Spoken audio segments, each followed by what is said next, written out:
Ladies and gentlemen, boys and girls, and everyone else in between, welcome back to the 42nd episode of the 42 Podcast, where as always, we have your good friend and mine, Mr. Ryan, but not as always, we have our good friends from the Dresden Files Podcast for a crossover event.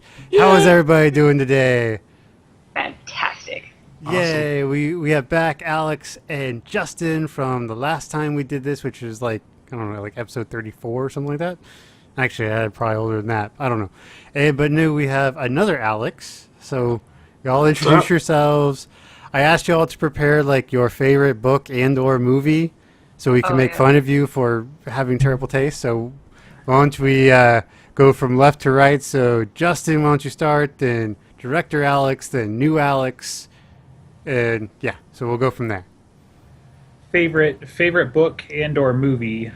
So favorite book is definitely going to be from the Dresden Files, so if I actually pin one down, the other two hosts are going to beat me with some kind of rubber mallet. Do it. But, do it. Be a man of your convictions, my friend. I know. Yeah, I think I'm going to go with Skin Game, actually. So out of the 15, really? I'm going to narrow it down to Skin Game. God, yeah. Wrong. False. The problem is I always want to go with Changes, but the Changes is just its own beast, so... Yeah, but you never shut up about Turncoat. I know, and Turncoat is definitely one of my favorites, but I think they get better each time. And so until Tea Party comes out, then... I'm just kidding. So until Peace Talks come out, then this is what we got, so... Movie is tough, because... I've always watched movies forever, and my family's just kind of like, we're the pop culture people, so picking your favorite movies, like, what is it today? Yeah. I'm definitely there. And then it's like, which of the awesome genres? So, well, let's go with what genre? Well, I think I'm going to pull the Star Wars nerd, and I'm gonna say Empire Strikes Back. So I think it's a classic. I mean, if we wanted to narrow it down to like Star Trek, I could tell you my favorite Star Trek movie and blah blah blah. But I think that's what I'm gonna go with. So to keep this like under an hour. Yeah, with as many people as we have on the podcast, this could very likely be a long one. Right. So, director Alex, how about you? I mean, I'm tempted to say one of the Dresden Files also is a favorite, but I can't ignore how Dragon Prince, written by Melanie Ron, just really defined my childhood a lot. It's kind of like from preteen to not teen, that really was my favorite, and I attached to it a lot. So I probably have to say that. But I'm probably going to now get beaten by my co-hosts now. So. Get the rubber mallets. Bring out the mallets. You have seen a movie, right? Like just a movie? Yes. Oh, okay. Yeah. But that's the same problem. It's like, I don't know what would be the favorite movie. It's which one is it that I've been binge watching lately? I have no idea. I actually can't remember the last time I watched a full movie. Of the recent things, I guess I'd say Edge of Tomorrow. That thing was fantastic. So. Okay. Cool. I mean, she's hot, seriously, so... Yeah, that movie was good. I enjoyed that a lot. And new Alex, welcome to the podcast. Who has no video, and we'll mock you incessantly for that. That's okay. That's fair. So I'm actually going to give a game for my favorite movie because this game is very cinematic, and I'm trying to spread awareness. I hope you don't mind. I'm kind of going. Go for it, man. We don't care. A couple of days ago, I finished Life is Strange. It's a episodic. It's on Steam.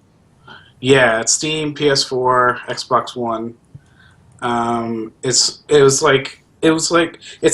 similar to the Telltale games. I don't know if you guys have played any of those, like The Walking Dead or The Wolf Among Us. Both incredible games. Yeah, but this like takes it up like a million notches. The story is so engrossing, and the character development. It feels like they're real people. Really? And it's just so good. Like I haven't stopped thinking about it since I finished playing it. Huh. So I would definitely recommend that to anyone who's listening. It's really awesome. It's like $20 for all 5 episodes now. Favorite book? I'm gonna go with The Half-Blood Prince from Harry Potter. Boom! Not even Dresden Files book. What are you guys gonna do about it? Buy that one. Beat me up with the rubber mallets.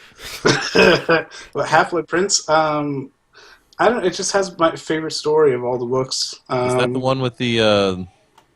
It's the one where Dumbledore dies, right?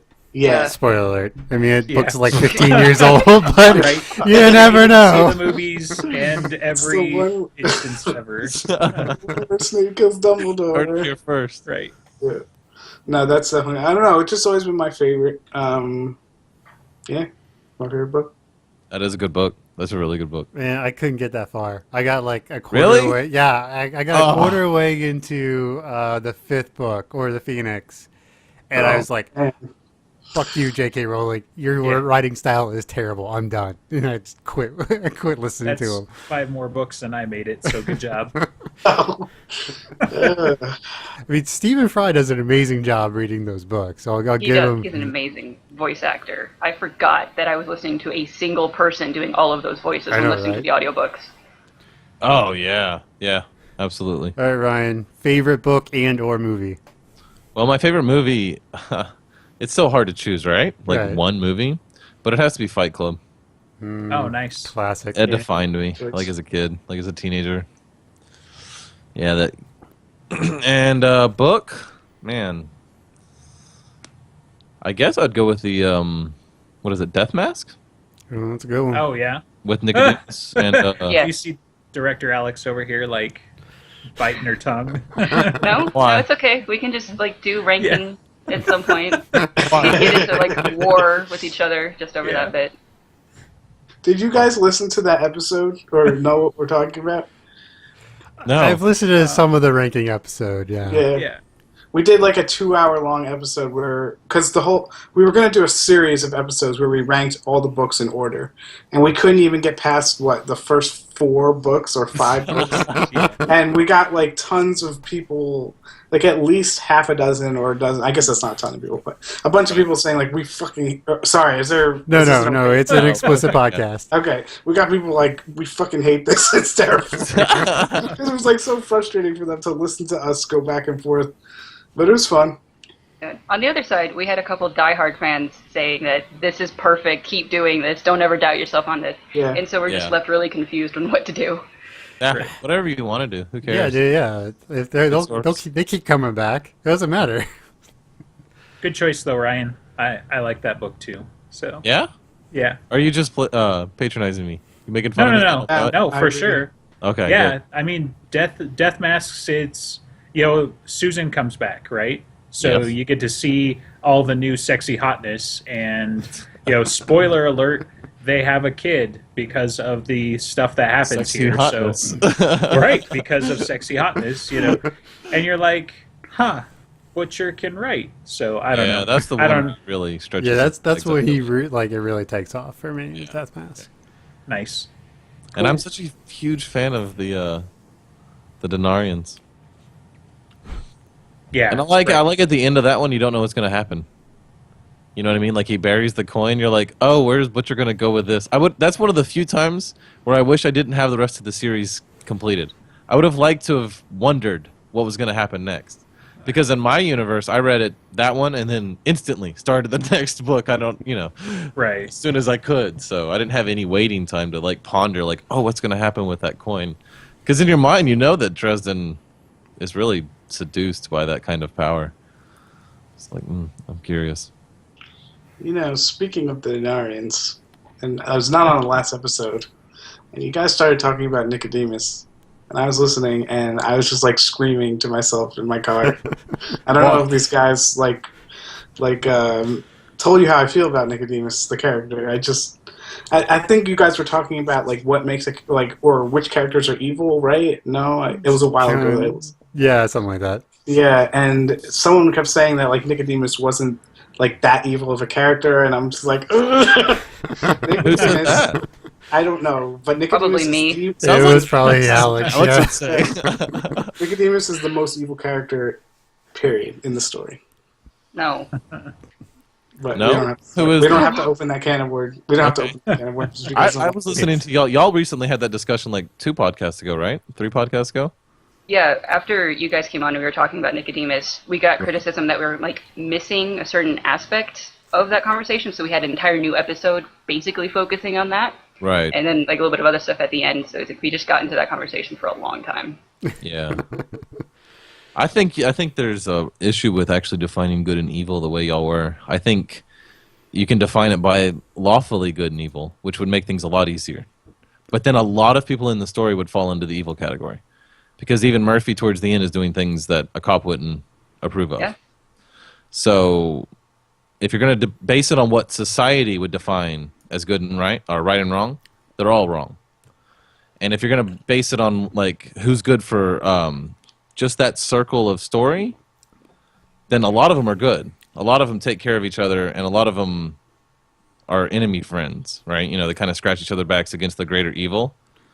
But if you didn't know the story, if you just looked at it from a whole, Marcone's a bad guy, Mav's a bad guy. If you just asked a 5-year-old, hey, you know, if you just put pictures up, they're bad people. They are bad people. And Harry would be a monster. Like, he's already been described as a monster. He's a good guy, but barely. He's an anti-hero. He's not really even a good guy. Like, he does a lot of bad things himself. Right. There's a few times where he kills people that he probably shouldn't have. And Well- Butcher just kind of like, well, he just kind of, you know. Just look at Death Masks, right? Death Masks sells that 100%. You know, look, Michael is the paladin. He's the good guy. He has to be good are for the you. only 2 good people. But Michael and Maggie? Sonia aren't here, and I've got a baseball bat, so we're going to talk. So, Right. I love that scene. it's so The only good. thing that I wished would have been different is I wish he'd have shut the door with the bat. Right. You know, just the end of the bat, just shut the door and turned around a little slower instead of the way he did it. And but yeah, it's perfect. I loved it. Yeah. But yeah, he's Well, not. maybe when we get a visual representation of everything, they'll do that. Yeah. One day. Yeah, Perhaps. Eventually. But listening to your conversation, I think the problem with the conversation was actually defining the good and evil. You know, a lot of people are defining, you know, good for either Dresden or good for the immediate, you know, right now. But the reality is most of them are actually bad people. Actually, most of them are monsters. It's just a good story. Well, I think there's levels, right? There's levels of evil, Yeah. and Nicodemus is way, way, way at the bottom. Of I that. think Nicodemus is one of the only evil of the people. Like, actually evil. Like, if Michael's the paladin, if he's the good guy, like an actual, like, you know, Father Fort Hill, if they're actually the good guys of the story, right? Then Nicodemus is an actual bad guy. Like, Yeah, like Yes, he actually is. evil, yeah. Straight up, yes, I agree with that. And then I'm they're gonna all, put, you know, I'm gonna shades put in Mab between. in that wheelhouse too, though. Like, I think Mab is as close to the devil as we've seen. She's just our devil, you know. Right. Like, My We don't- argument.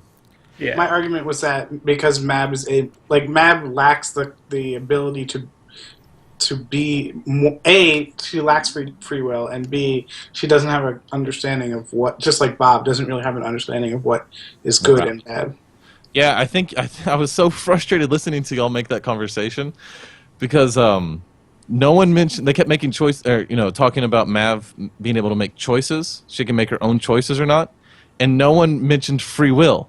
It's like, no, like it's already been specifically said that she doesn't have free will. I said that like 10 times. I know, but I didn't Right, hear guys? the free Back will. me up, I guys. didn't hear those 2 words put together that would have made me feel better. No, Because that's the exactly how argument I that feel. really works. Yeah, Because that's exactly. the one who was killed, that's the reason, because we end up learning that the virus, or what is it? What do they call that? Nemesis. Nemesis. The Nemesis. It actually ended up allowing one of them to have free will. And that Well- was... One of my problems in the entire conversation, both now and before, was the fact that people are conflating free will and the ability to lie. And those are different things. Just because Maeve could lie doesn't mean that she didn't already have free will before she couldn't.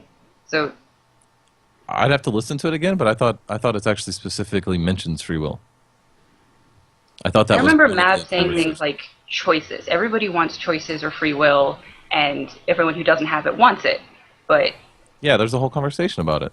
yes, but just because Mav couldn't lie doesn't mean that she didn't have free will, because they can choose in how they push things. They still have choice, and But in wasn't that way, the they still have free conversation will. about desire of free will?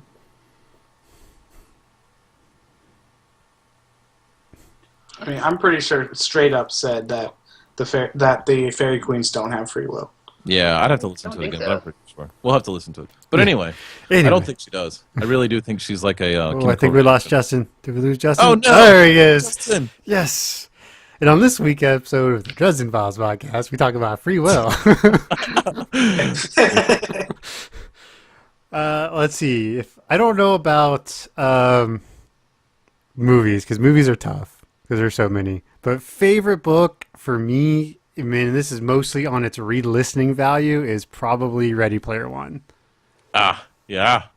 You're the second person to mention that book to me in like 48 hours. It Now is. that I've read it 4 times, I'm starting to see the holes in it. Oh, yeah. It took me a long time to wash the veneer off of it. I was But like, it's one of the I few love books that I can put anywhere on, like anywhere Yeah. inside the book, and I can start listening to it right It's away. awesome. It's Yeah. so good.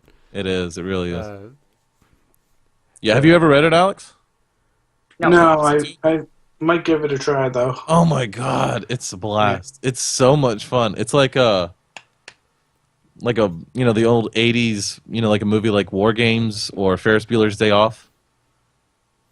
just like You an ever seen epic those? scale of it. No, Yeah, it's just actually, What? You've never seen those? I've never seen Ferris Bueller's Day Off. No. You're Oh a my terrible God! person. Really? You're a terrible fucking person.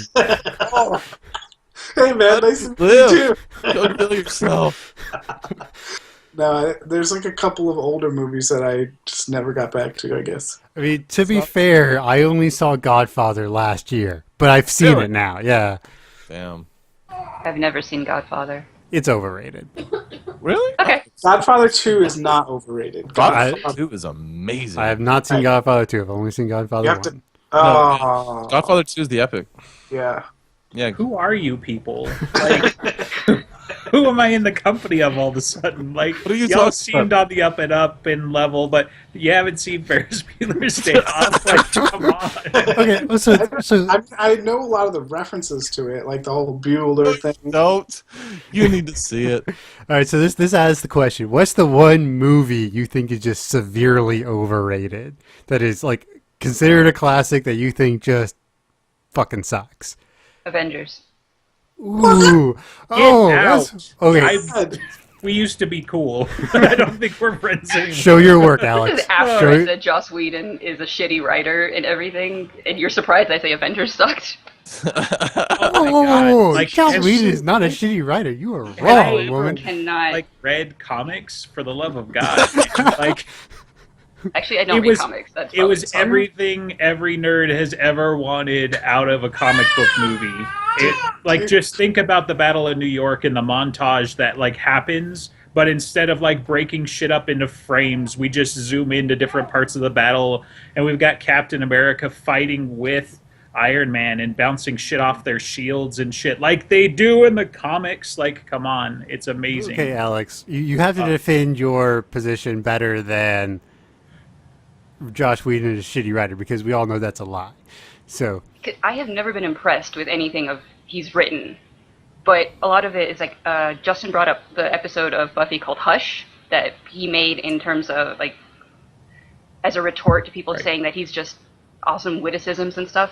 And I Right. haven't watched that because I couldn't sit through Buffy enough to get to the awesome bit. So I admit, maybe he's more awesome than I give him credit for, but what I have seen I've not been impressed with. People always give him credit for writing awesome women characters. I've never really liked them because they just seem like the cool hot chick that can do kung fu type of strong character instead of Murphy who can take a beating and keep going. so what do you think about Firefly?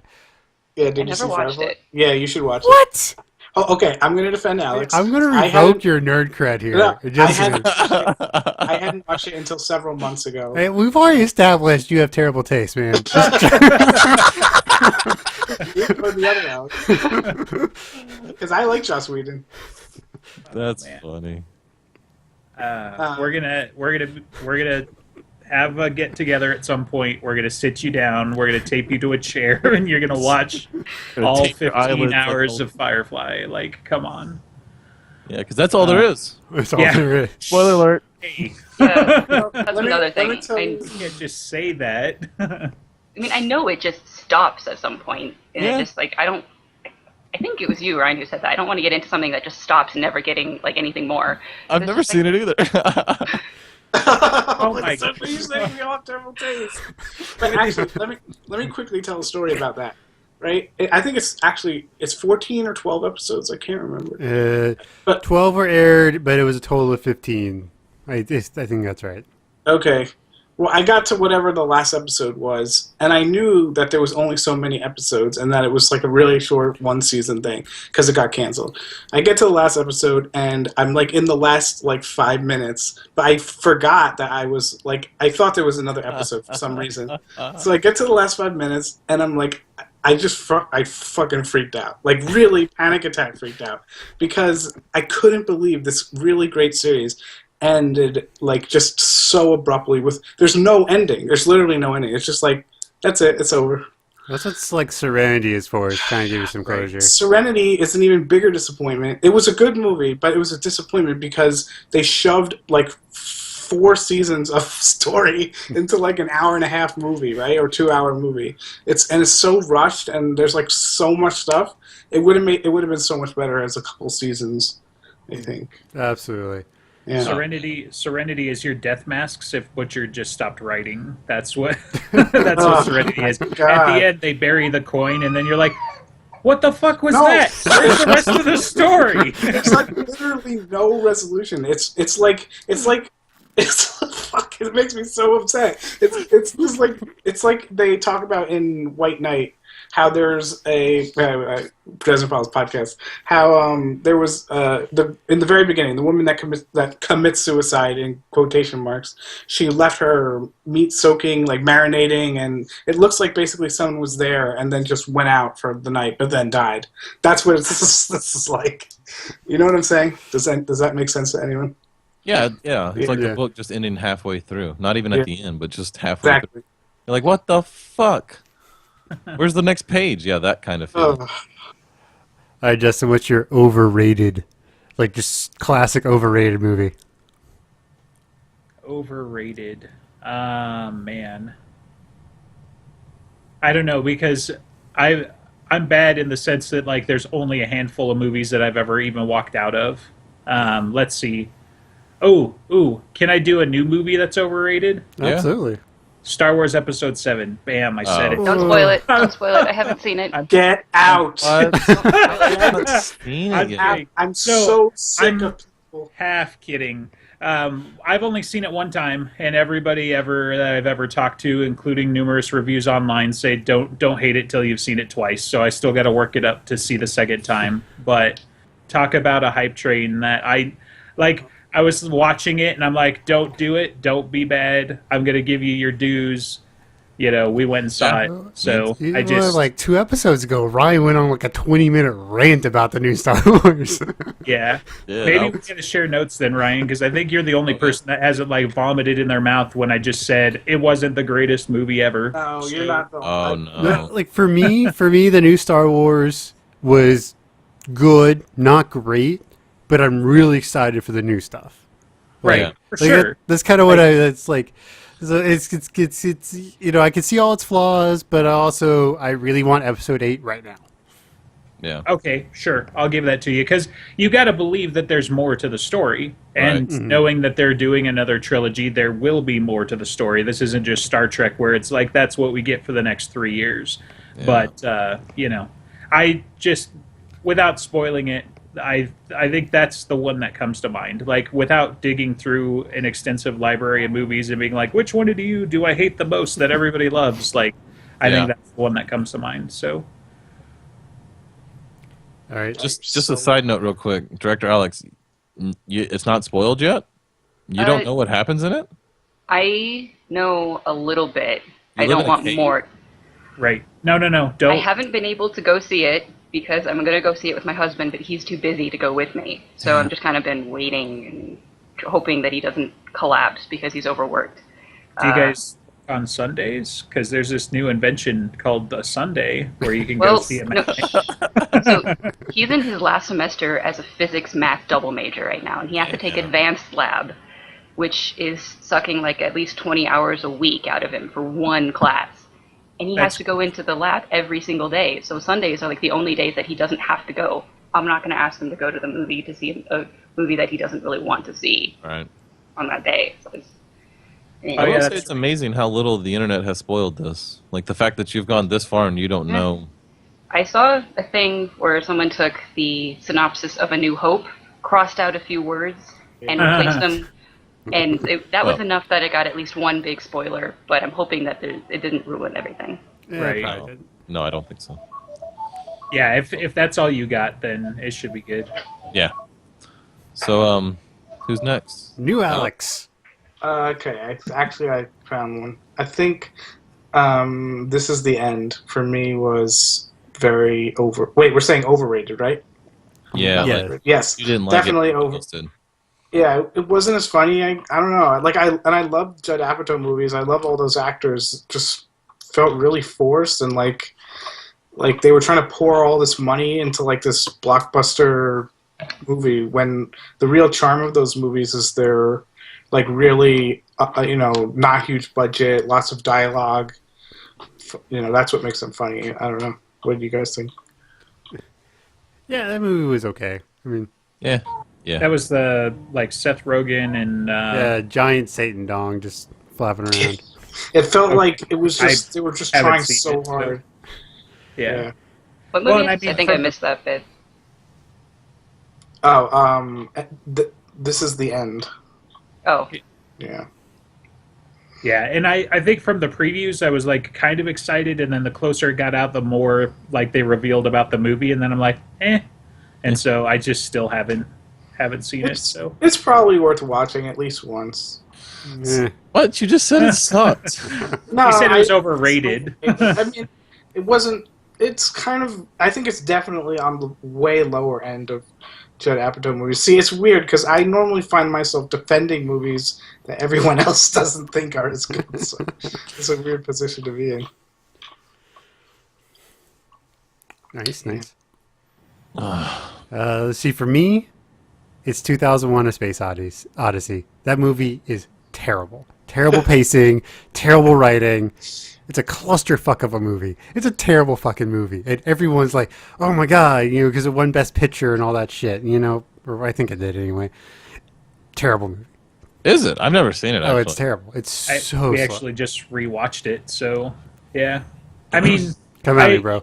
Yeah, I agree with you for several things, but it's Carl Sagan, right? So like, if you were expecting some kind of action movie, then am I misremembering? Is it Arthur C. Clarke or is it Carl Sagan? I can't remember who wrote it now, but so I thought yeah, it was you guys are gonna make me Google on the fly. So Yeah, no, I thought it was the guy who faked the moon landing. So I know Stanley. Yeah, so Kubrick. Arthur C. Clarke. He's the guy who wrote it. Oh, I see. The Pretty director. sure. Yeah, and but then the director. pacing of that movie is just terrible. Like, it is terrible pacing. Yeah, I think it's just one of those old movies where you're like, you get all the old timey and you don't get any of the new hotness. So like, Yeah. it's supposed to be mind blowing because like the models look legit and they did the artificial gravity right and shit like that. Like this was before Gravity, so it was a big deal and whatever. But yeah, It's before Gravity. well, the movie Gravity, not before. Oh, okay. I thought you were talking about like, yeah, never mind. It's old. It's old. Before Newton or whatever. Before Gravity was invented, they made this movie. So I mean, they did a good job. I mean, if they had no gravity, they did a pretty good job with it. Yeah. So I guess it's my turn then, huh? Yeah. That's, So, I don't know if this is cheating. If it is cheating, I have a backup. But I think Game of Thrones. It's not a movie, but it's the hype behind that is phenomenal. and I didn't get past the second fucking like episode or something. Oh like no, you have to keep watching. You have to keep watching. No, I don't. It got terrible. Like the That first shit two sucks, seasons man. were good, and that was it for that show. Yeah. Like season 3 and 4 are iffy at best. Yeah, Ryan, you didn't get to the good parts, and then you should just stop before it gets really shitty. There you go. City. See, I'm a kind of Go ahead, Alex. It's just like they're running out of material because George R. R. Martin can't write fast enough, and so they're supplementing it, and they're not as good writers, so it just is getting really shitty. And George R. R. Martin is not very good either. People.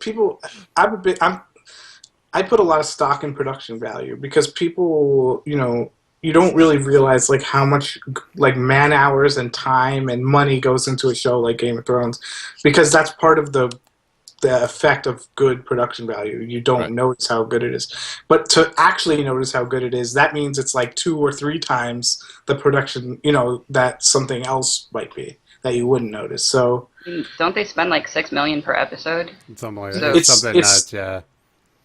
you'd be surprised. HBO still runs out of money. They still, like apparently I don't want to spoil it, but there's a big thing that happens in this latest season, and a lot of the other episodes weren't. Actually, there was like a whole storyline that was kind of crappy because they had to save so much of their budget for that like one scene.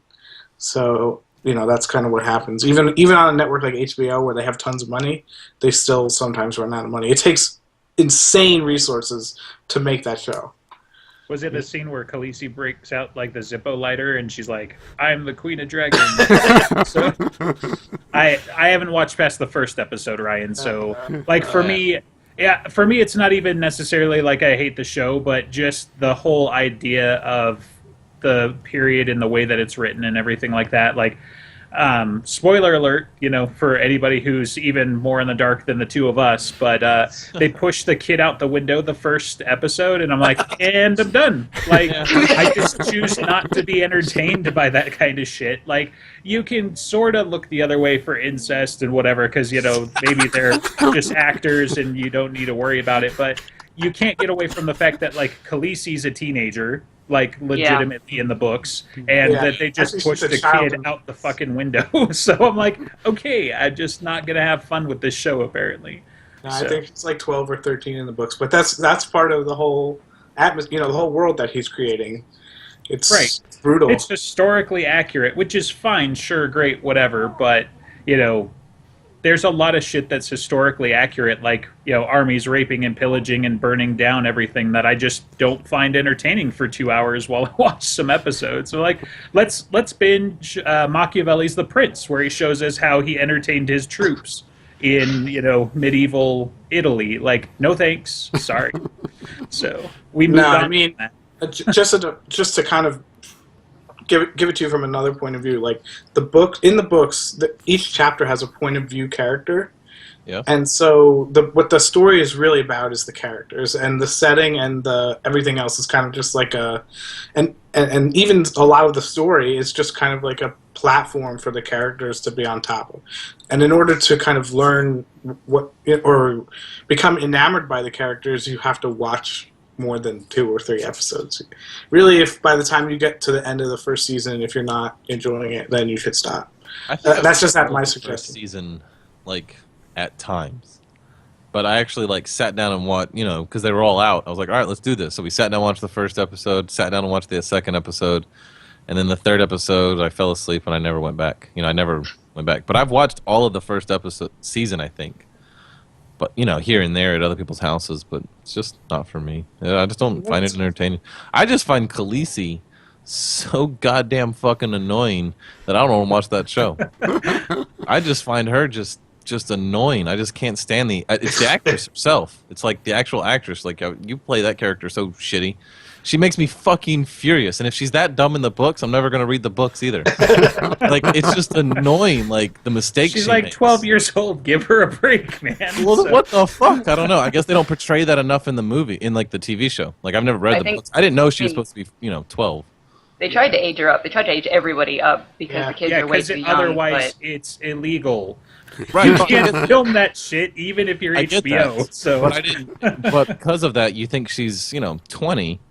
right. Just think she's just yeah. I mean, in the books, I think it's supposed to start that she's 13, and the day she realizes she's pregnant is her 14th birthday. So. Oh shit. Yeah, All she's the an annoying kids are teenager. that age.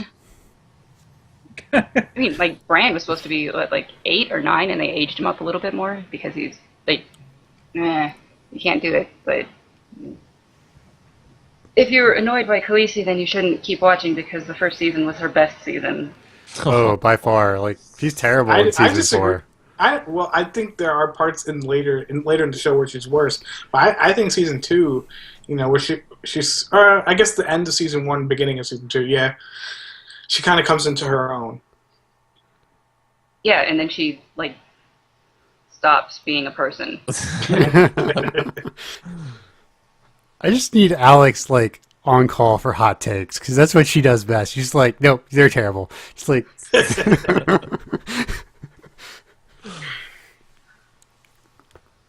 I mean, I tried to read the books in order to understand more of it, but I just couldn't get through his prose.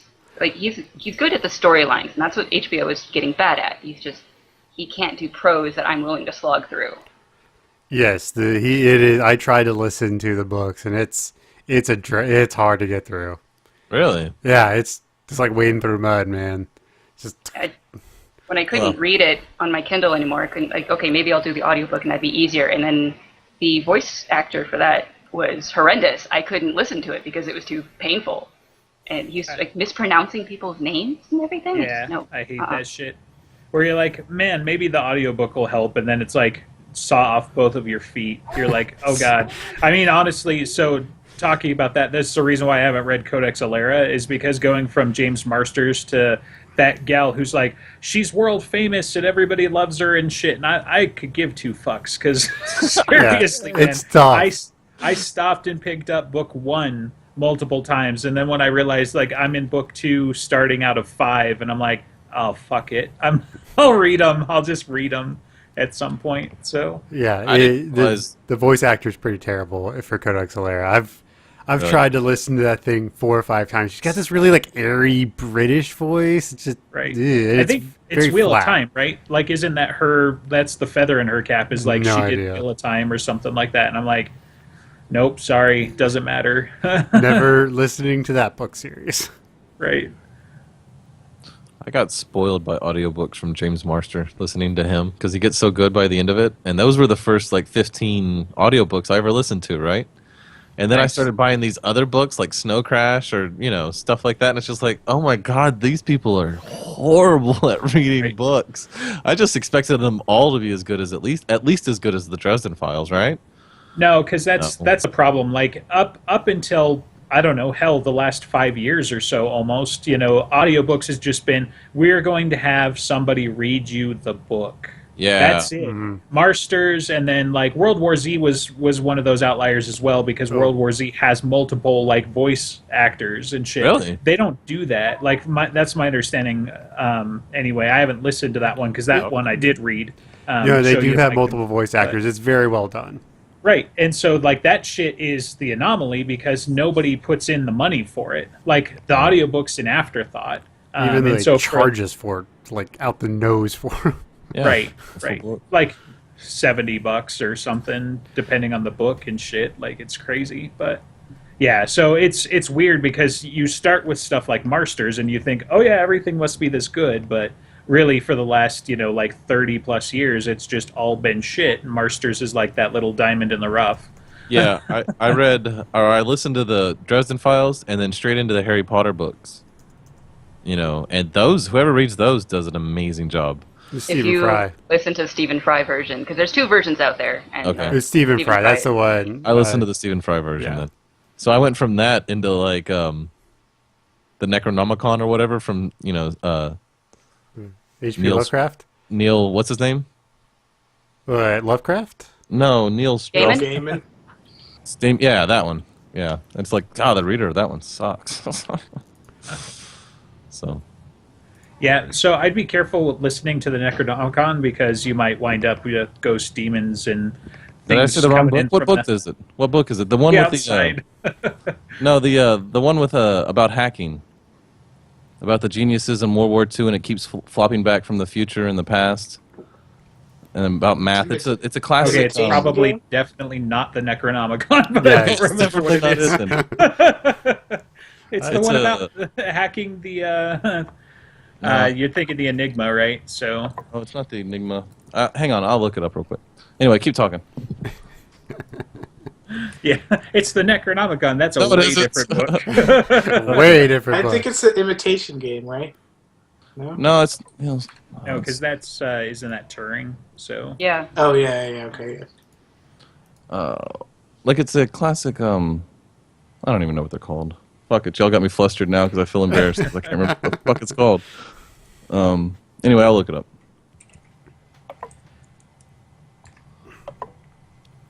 Okay, who the fuck is the voice actor for the Codex Alera? I've been trying to find it, and I actually can't find her name. I don't. I'll look it up. At least I'll try to find it.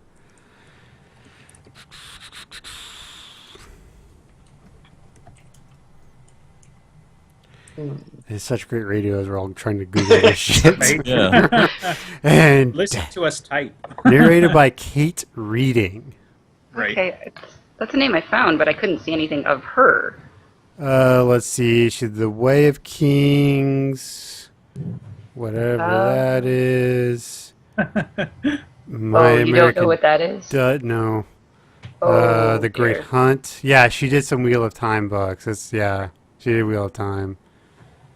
We have a buddy who like that. All he does is audiobooks, basically. Like he's got the Audible. I can check out 2 books a month type of thing. Oh wow.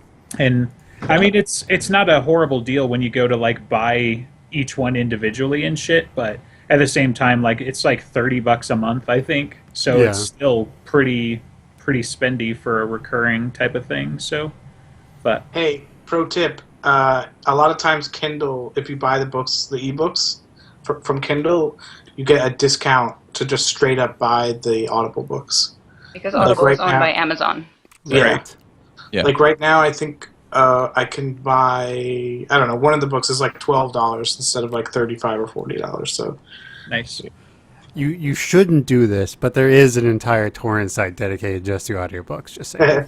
Cryptonomicon. Don't- Crypto. Crypto. Yeah, What did that I makes say? more sense. You said Necronomicon. which is Yeah, like the H.P. Book of the Dead. Lovecraft. Yeah. So, you know, yeah. Oh, this is Neil Stevenson. Gotcha. Anyway. But yeah, so kids, for those listening at home, piracy is bad. Don't do drugs. Stay in school. stay in you school, know. yeah. Yeah.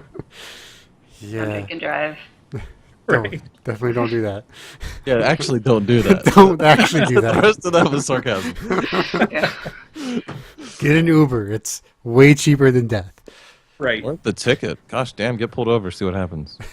It's like 10 grand here in Texas or something. So it looks like other Alex wants to talk about favorite video games. Yeah, I mean, we're talking about our top favorite Let's movies. do overrated video games. Okay. Anyone got that? Well, we can do both, overrated and favorite. All right. Oh man. What's your favorite then, Alex, since you asked? You got something to start us Well, off with? actually, I hate to repeat what I said before, but it's actually Boo. kind of skyrocketed up into like. So there's like 2 or 3 games that I would call my favorite games of all time, and that's one of them, Life is Strange. The other one, the game that kind of got me started as like a gamer, in Mhm. kind of more serious, is from 1999 Unreal Tournament. Oh, unreal, Yes. man. You Love You that. say that like we wouldn't know what it is.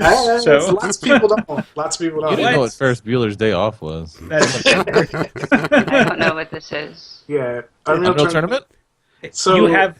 So they've got these Wait, things wait, that sit on Like, your desk. They're computers. And Oh, I then- have computers. Hold on. I've played Yeah. computers. I have no idea what you're talking about, though. Let me explain. Quake? So, yeah, if you go way back to like Doom, which is like one of the first-person shooter games. After that, you know, the genre kind of got more and more popular, and there was Quake, and then there was Unreal Tournament, and Quake and Unreal Tournament were kind of like rivals games with each other. Some people played Quake, some people played Unreal Tournament, and then Counter-Strike, and then that kind of took off into its own thing. So, It's but what these Call of Duty nerds played first. So no, Call of Duty's this is the original like multiplayer is the main game. Let's go murder each other with high tech weaponry and shit. Right. Like Lasers, railguns, plasma rifles. right. In a very fast-paced multiplayer PvP. called a Switch kind of shooter. Yeah. Yeah, it's Where called Switch. because like Call of Duty is slower, so if you aren't as fast to aim your gun and shoot somebody, you might not necessarily lose. But in these kinds of games like Counter-Strike and Unreal Tournament, you have to be fast, and that requires a certain modicum of time investment to practice the game. So people who spend a lot of time playing are better than people who don't. Yeah, there's definitely you can show a skill gap. Oh, Like yeah, if you're big better at time. the game, you win. Like there's just no doubt about it every time. Another game like that came out recently is Rocket League. That's one of the first games in a long time that That's a real skills game. yeah, Yeah, that game's you hard. actually have to practice. Yeah, that game's hard. Yeah. And there's It's fun. a, It's so simple. yeah, exactly. It is. Overrated game? I was not prepared for that question. I'm back. You can't just throw the gauntlet out and then not I'll have think of something. one. Come back to me. All right, we'll come back. All right. Well, I'm gonna throw out the gauntlet with my overrated game. Uh-oh. Okay. The first that's fun. N64 Zelda. Really? I did not think it Ocarina was, of Time? I did not think it You're was gonna very hate good. on Ocarina of Time. Yes, No, I you're think not it's the over. first person to say that's What the? overrated game. He's not an actual gamer though, y'all. Don't listen to this fool. No, lots of Right. people think the I combat have a was confession to stale. make. Uh-huh. The combat was Never awesome. played Zelda. I have never in my Fuck life played off. Zelda. Hang up on her, Jacob. Get her out of this call. Like, I'm not playing. I'm- Quick, hang up on her. right. So I think I'm learning about Alex that like we've given her some nerd cred here, but you're one of the book nerds, right? So you're one of those rare kinds of nerds where like everything you do exists in a book. No. Heaven forbid I seeing also a got movie. pretty nerdy about specific video games, but here's the thing. One, I'm several years younger than all of you. I'm 22, so I think Alex is the next one who's youngest, but I never had a console growing up. I went from nothing to a laptop. Oh, They have So- emulators. get Right. out. Yeah, I've played Is around that with some emulators, but not much, and I don't have any on my computer. I'd have to steal my husband's computer, and I just feel so guilty doing that. Right. I'll come to director Alex's defense. She's a serious Civ 5 player. So Not really. That's- Not Civ 5, Well, actually. Alex, stop when you're at. I mean, you guys did get me on Civ, so there's that. Yeah. But Yeah, I have not. Like, I have that game, and I just don't want to go down that rabbit hole. you What, Civ? shouldn't, because for the love of God, it was You don't even know what $12. the hell's going on until you've played 200 hours. Like you don't even Right. barely know what the hell. Barely. Like, and that's like 5 games. 200 Yeah. hours is like 5 games. There's Right. been a couple of nights where it was like 11 o'clock, and I was like, I'll start a Civ game. And then yeah. it's like 4 in the morning, 5 in the morning. I'm like, that was a terrible idea. 8 freaking hours the first time we played. Yeah. Like, It what's just wrong kept with going. And it was funny because I was like, Justin, should we stop now? And he was like, no. And then like an hour later, he'd be like, Alex, should we stop now? And I'd be like, no. No. And it just keep going back and forth. Well, that was like the first time I blew off an assignment in my whole college career, and I was Yeah. the hell I'm not going to like milk this for everything. But then the sun comes up, and you're like, I have made a terrible mistake. Oops. Yep. Yeah. When it comes to favorite games, though, recently is Dota. I put in a lot of time into Dota. I'm about 1,100 hours in now, which is a little sad. Saying that, I feel a little dirty about it, but That's one of like the classics. That game is literally like 20 years old, more maybe. It's a very old game. Dota 2 isn't 20 years old. yeah, I mean, I'm Dota. playing Dota too. Yeah. But if we want to go old school, gotta go like Myst. Love that game. There's an overrated. What? Sorry, this is like that game just freaks me out so bad. I can't. It was weird how creepy that game was for nothing ever happening in it. The ambiance was fantastic. Yeah, it was legit creepy. It was legit creepy. There was times where you're like, "Fuck this, turn the lights on." And I gotta, because I'm a huge adventure game fan, I gotta throw out King's Quest. I love King's Quest. Like, the entire series is fantastic. I mean, anything past 6 is Well, terrible, but the new one's good though. Ah, I think we lost the other Alex? Alex. Director Alex? No, we had I'm Director here. Alex. Is he Well, back? Is other Alex? Is new Alex here? For once, it's not her. So Yeah, I bought an Ethernet cord to be a better podcast person. Yay! good job. That's commitment, y'all. That is commitment. That is commitment. Like She is- $8. She's And then showing you Justin's what's sending up. me a better mic, so I'm getting better. I'm Yeah. leveling. Like an RPG. Yeah. It happens. It's like it's addicting. You just like watching things. You're like, ooh, that'd be cool for the podcast. Oh yeah, I do Like- it so bad. Like I started out with the headset, and then I got Ryan his headset, and then I got the Yeti from the Snowball, and like the mic stand because I got the whole like arm thing going on with my mic. Yeah, I got kind of into it, just a little bit. Yeah, I did Yeah. the same. It's easy to do. I've got a full, so- like a full blown production setup. Like if I put myself like in a studio surrounding, like you could record. Like it's incredible. And I think we have completely lost Alex. Yeah, we have completely like lost Alex then. So we'll just skip He'll that. be back. Justin, favorite game? Ooh, well, it was funny because you brought up Dota and you were like, "Man, I played like 1,100 hours," and I'm like, "I don't want to talk about how many hours I've played games, but favorite game." Recently, I've been tearing up Diablo 3. I think games is another one of those like flavor of the moment type of things. Yeah. With the new season, Buddy and I have gotten into it pretty hardcore, but. Literally going off of hours played, I think one of my favorites of all time is Left 4 Dead 2. It's not Really? it's not stayed up to snuff, and like it's not like I play anymore. But between my brother and I, because we shared the same account for a little while, but we played 22 or 2,300 hours straight up. Like it was like every Friday waiting for the now wife to get off of work from her. Right. From her holy crap bartending job. Like there was 4 or 5 hours playing that at least, and that was my slow time. I mean, I guess if we wanted to get crazy, I could go back to my MMO days where I played Dungeons Dragons Online, and I played that one for like 6 years. But I'm a zombie guy, so that was a really quick. You can play a shooter for half an hour to an hour and be just fine. Do you like the Call I of had a Duty lot of zombies? fun with that. I want to play it, but the Call of Duty crowd kind of like, I don't know. I feel like I'm on the outside looking in on that one, and I'm like, Different eh. zombies. Yeah. It's a Yeah, different for type. sure. So I've seen some of the videos and stuff, but I'm waiting for them to hopefully do a third one, probably right after they do Half-Life 3, so the 5th of Never. Oh, yeah, that'll be real soon. Right. Yeah. So it'll be after. So George R. Martin will release his next book. Then Half-Life Right. 3 will come out. Yeah. Then Hell the heat freeze death of the over. universe, and Yeah. then You Left 4 know- Dead 3. So Gabe Newell, the head of Valve, has straight up said there isn't going to be a Half-Life 3. He said it. But they've also trademarked the name, which shows that they might be working on There's it. going to be a new Source engine, but I don't know if and there'll probably be a new Half-Life game, but I don't know if it's going to be Half-Life 3. look, I don't care if Gabe's got to die. God rest his soul. But like, there's gonna be a Half-Life 3. That's just, it's one of those things. The sun will eventually consume the earth and then explode. Then there will be a Half-Life 3. That's gonna be how it is. Okay, most overrated game Oh man. Ever?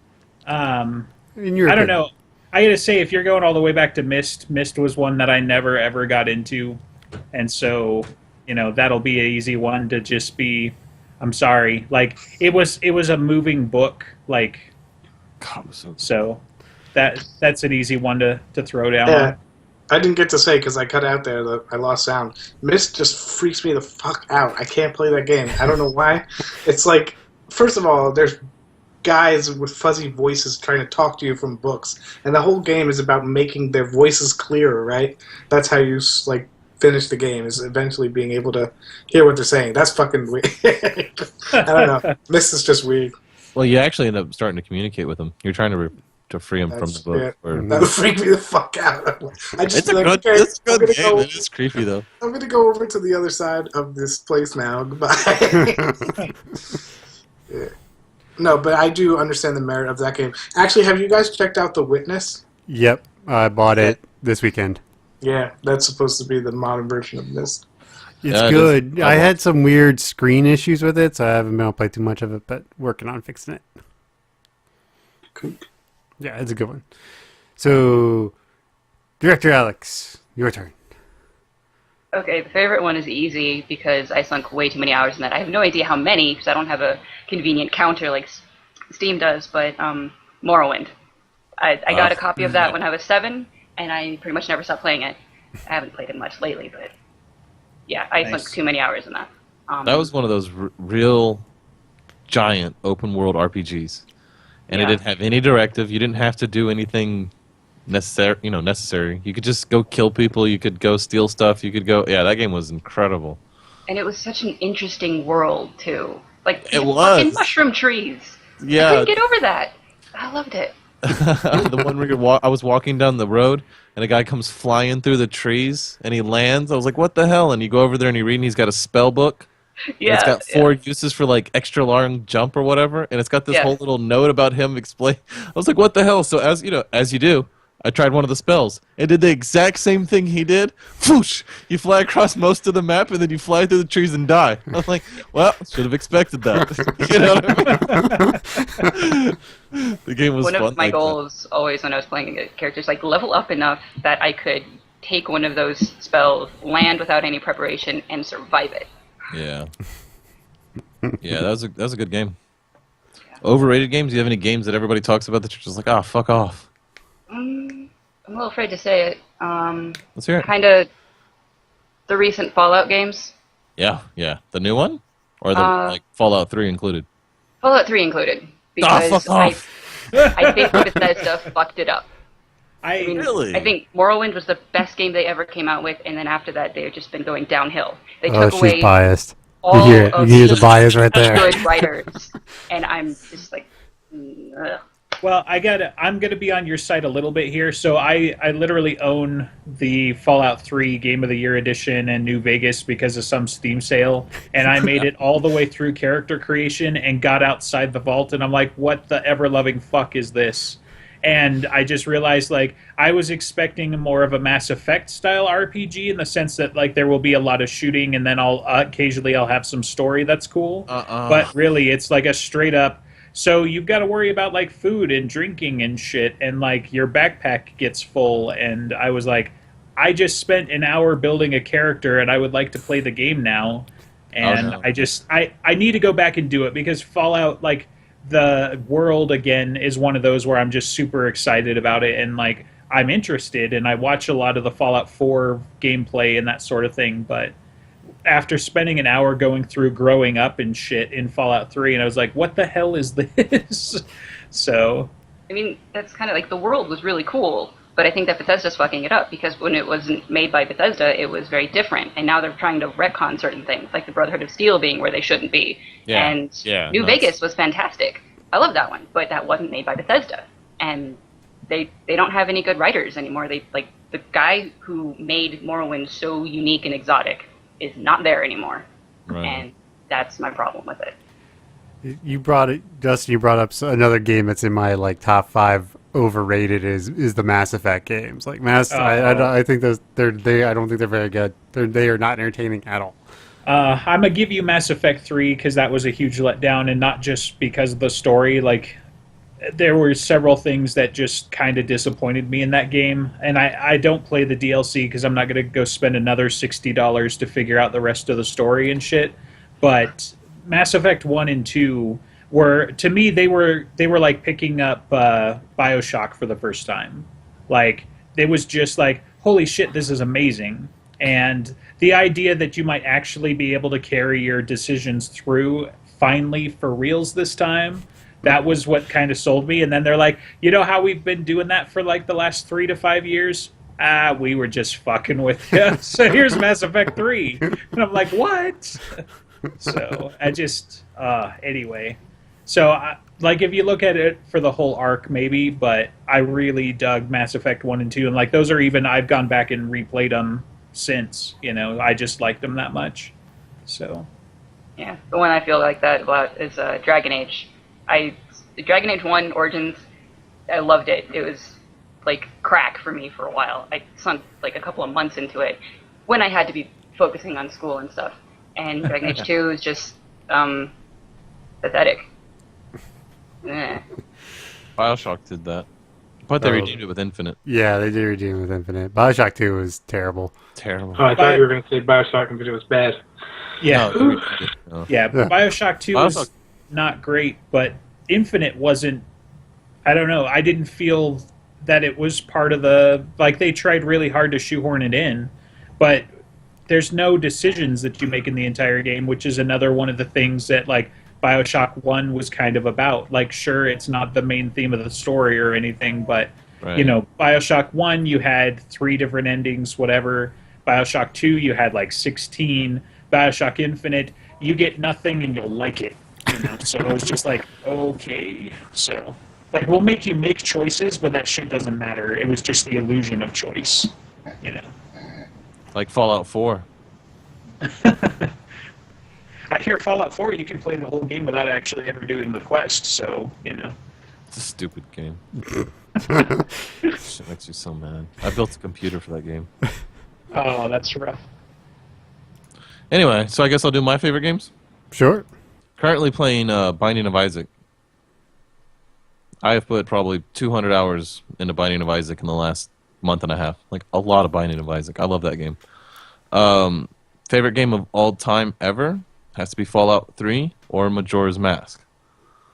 So, whatever. Fuck off, okay? Majora's Mask that's another one of those games that freaks me out. The fucking Majora's Mask is so good. Moonface just stares at you. It's getting closer and closer.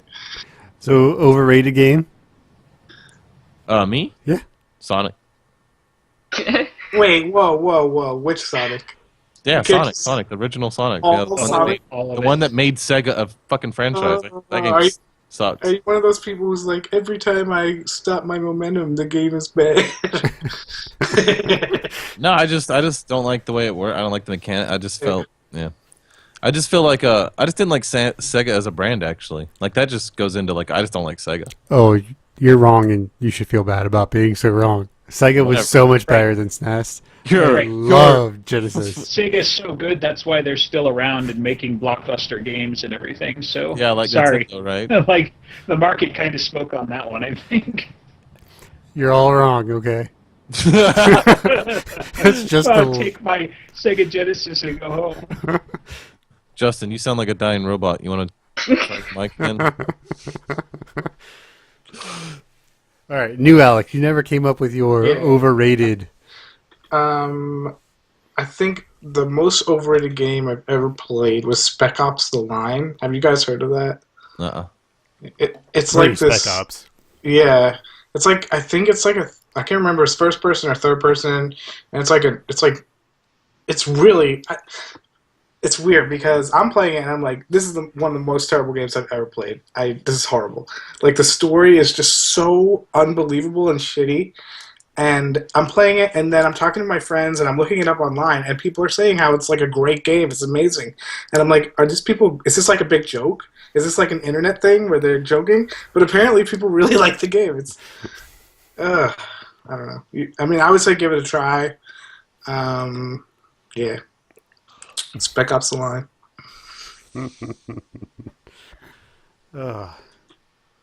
Good times. So you want to do we should definitely do your recommends. What do you recommend for us this week, Ryan? This is inspired by my little brother, right? So a bunch of his friends went to PAX South, and they've been planning it for months, right? And then he learns about it because he hasn't been actually part of that group of friends for a while. But he starts playing the same game they're playing. So he gets on their team. They start talking shit. He learns that they're going to PAX South, and he says, fuck it, I'm going to PAX South with y'all. So he just goes down there, and while he's down there, he goes to a Morton Steakhouse. And it just reminded me that occasionally you just need to indulge. Just blow some money and go eat a nice steak or do something that's just really, not worth it, right? Like, you're not, a steak Morton's at Steakhouse isn't really worth it, but it kind of is, on those rare occasions. So I'm just going to recommend that on occasion, don't forget to indulge and reward yourself for just enjoy life. We're all gonna die, and you should spend some of that shit before you do. Just that. Yeah, those Morton steaks will run you about $60, $70. Yeah, he took a picture of he did a whole Snapchat thing, but the menu, I was like, oh wow, you could spend some money there. Oh yeah. Yeah, you can get some money. He said it was really good. The butter was good. The salad, it was all. Oh yeah. But that's what I'm recommending. Every Once in a while, dress up a little bit, go eat a fucking good dinner, drink a beer or two, get laid. Have a good night. We went to Ruth's Chris. For 4 people, spent $250 with no booze. Oh my god. Yeah. Yeah, I believe it. Me and Ashley did $130 at Papados. Oh, that's doable. But you were drinking too, huh? We had 2 drinks each. Yeah. But That definitely cranks it. The most I've ever spent on a dinner was like $290, $300. It was Valentine's Day, and I took, girlfriend at the time, now wife, to the Melting Pot. And we were there for like 3 hours. And we were boozing, we were eating, and we didn't care. Like, Yeah. I was flush with cash. It's like, screw it, we're just going to do whatever the fuck we want. And Yeah. I think after tip, it ended up being about $300. Anyway, Yeah. you got any interesting tidbits of trivianology? No. Something weird. You suck at this game. I know. You have a whole fucking week. I know. I've been trying to think about it. I've been really trying. Come on, Justin, save us again this time. Give us something House interesting. hunting sucks. That's your tidbit of trivia knowledge. I adulted so hard today, I actually put an offer on a house. Wow. Damn. I don't know if I can adult anymore for the rest of the week. I think I've reached my adulting limit. You're done, right? I'm done. Now we're just gonna eat cereal out of Tupperware bowls and watch cartoons for a fucking week till I get my next paycheck. I'm not doing shit. If only. If only. Yeah, right. So, We are getting into, well over an hour at this point. So, unless y'all want to talk about anything specific, probably start wrapping it up. It's been a nice breezy evening. So, anyone have anything else, or are we about ready to call it a night? Well, you had those links that you sent us if you want to go over those fairly quick. We could, yeah. Well, I'll talk at least about Starry. So, do y'all... post it in Skype. Huh? Post it in Skype. I didn't see it in the email chain. Okay. So, Starry is a new type of internet service launching in Boston from the guy who did Aereo. Do y'all remember that startup? That's my hero.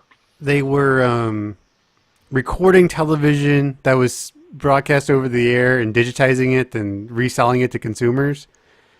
And they got sued so much they actually took it to the Supreme Court and they lost. Damn. So, but it's that guy, and what they're doing is they're trying to do over-the-air gigabit internet. So you put like a dish outside your house, and they're using millimeter bandwidth, which is free or cheap, like super cheap. They're saying they can probably do it for $50, like $50 a month, gigabit internet over the air. So that Interesting. I thought that was pretty cool. You know, they might actually be able to like change the game if they do it. I don't see where it says. Actually, did you know AT&T expects in the next 10 years that nothing will be on copper? I was talking to one of the AT&T phone guys that was working on one of the jobs I was working on, and they think in 10 to 15 years they won't use copper. Everything will be wireless. Really? Yeah, they really do. They're really abandoned. That's why they're not doing much service on their copper. Or fiber. Yeah. Because they can double down on, like, all mobile services. Obviously, it's wireless, so they can feed mobile service off the same stuff that they're feeding home service off of. Yeah, that's why they're not even doing fiber either. That's one of the reasons. Yeah. But I'm curious to see what's the distance. Like, is there line of sight issues? There is some line of sight issues. They're gonna have to create an array inside of cities. Right now, like a Z-Wave system. Everything talks to each other. kind of, and they're saying like right now the issue is millimeter waves have about a 200 to 500 meter range, Yeah. and they're saying they can get up to 1.5 kilometers. Really, really powerful. Really powerful. So, that's why we're all going to have cancer. Yeah, know? don't stand Yeah. close to this thing. You can cook eggs. It's like gigantic microwaves. Yeah. It makes a noise. The air vibrates. Like, is that good? It's fine. It's fine. You got fast internet. Shut the fuck up. Yeah, that's Dude, pretty. if you sleep with your phone next to you, that's microwaves, right? Is it I have put microwave? it under my pillow to shut it up before Yep. and fallen asleep. People actually say you're supposed to not put your phone directly against your skin. You're supposed to like hold it a few inches away from your ears, and yeah. I bet they're right. They're probably right. This is really cool though. I always like seeing competition towards the ISPs like Google Fiber, and I mean, if it wasn't by that guy who did Arrow, I would say this is probably BS. But Right, and guy's that's why that I'm guy's really a- interested in it. That guy is a straight up genius, and he's so we'll see. Yeah, so it'll be interesting. Maybe in the next couple of years, we'll all have gigabit internet. Yeah, For except for super if you cheap. live in the country. If you live more than a kilometer away from somebody, you're screwed. I'm surprised they haven't done some type of like the balloon technology that everybody talks about, like putting up a bunch of balloons in the jet stream or something that allows you to access, that Google wireless internet Yeah, stuff. that's Google. That's for like third world countries, areas where they don't have internet, and it's like super slow. Like Yeah, it 2G. isn't like 2G edge kind of speeds. Yeah. Yeah, but it's yeah. awesome. That's awesome. It is a cool thing, though. Yeah. Any of those links in there, Alex, that you wanted to talk about? Which Alex? Director Alex, you. Can we gripe about the reaction videos thing? Oh yeah, about the Fine Bros. Yeah. Oh, Absolutely. Jesus. You want to take the reins, or you want me Yeah, to go bitch for it. about this one?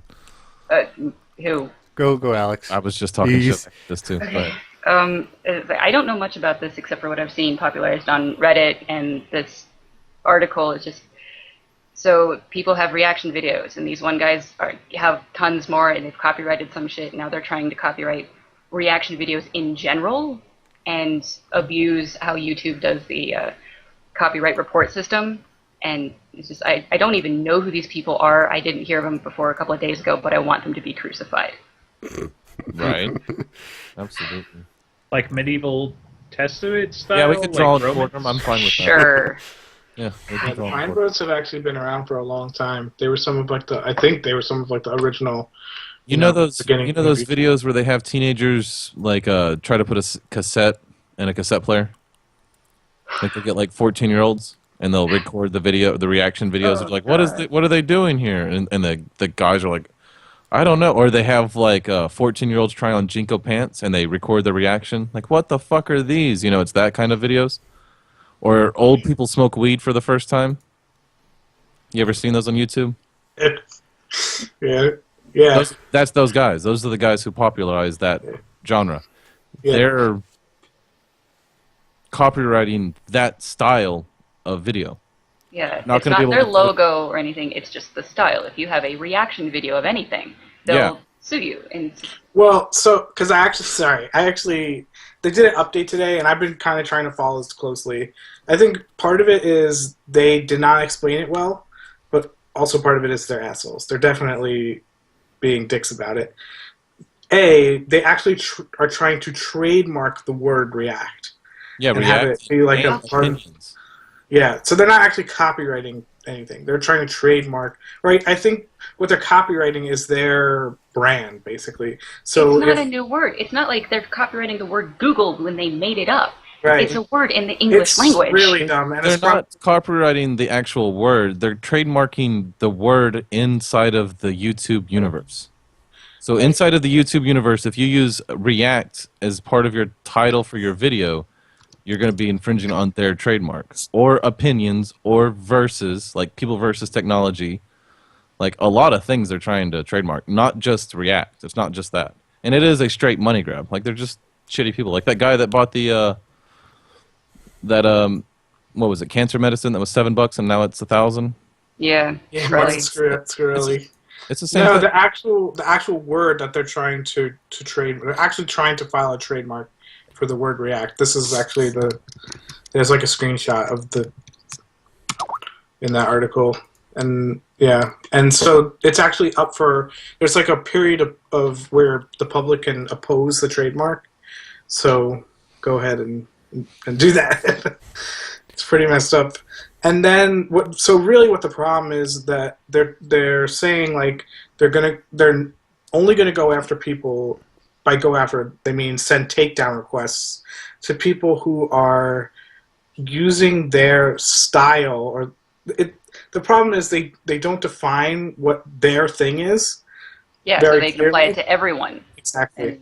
And like people keep asking like they keep saying our structure, and people keep asking like what is the structure? Can you list out in defined words what it is that we can't, that would be infringing? And they literally can't do that. And that's the problem. They need a lawyer. That is the problem.